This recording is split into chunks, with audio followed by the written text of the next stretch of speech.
যাবে। এবারে বারবারিকের আরেকটা নাম ছিল তিন তীরওয়ালা, মানে তিনটে মাত্র তীর ছিল, ওই তিনটে তীরেই ও চাইলে পরে টোটাল কুরুক্ষেত্রের আগে শেষ করতে পারতো, মানে কুরুক্ষেত্রের যে যুদ্ধের ঘটনা ছিল।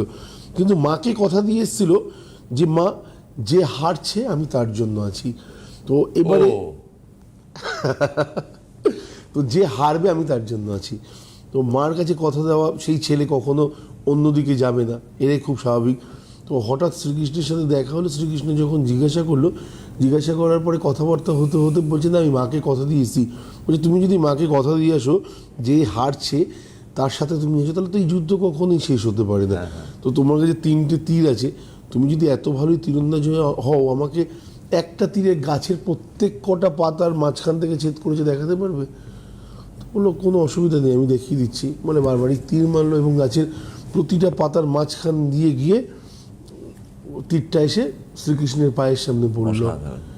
যখন পড়ার পরে শ্রীকৃষ্ণ বললো না, সবকটা গাছের পাতার মধ্যে দিয়ে যায়নি, একটা পাতা বাকি আছে। এটা শ্রীকৃষ্ণের কি বলবো, ছলনা বলতে পারেন, চালাকি বলতে পারেন। যুদ্ধক্ষেত্রে যেভাবে উনি রচনা করেছিলেন সেইভাবে এগোনোর জন্য তার একটা পরিকল্পনা বলতে পারেন। একটা পাতা সেই গাছের উনি পা দিয়ে ঢাকা রেখেছিলেন এবং বললেন না এই পাতাটাই শুধুমাত্র বাদ গেছে, বাকি সব কটা পাতাই গেছে। বারবারিকের বুঝতে দেরি হয়নি যে ইনি আমার গুরুদেব। বারবারিক হাত জোর করে বললেন আপনি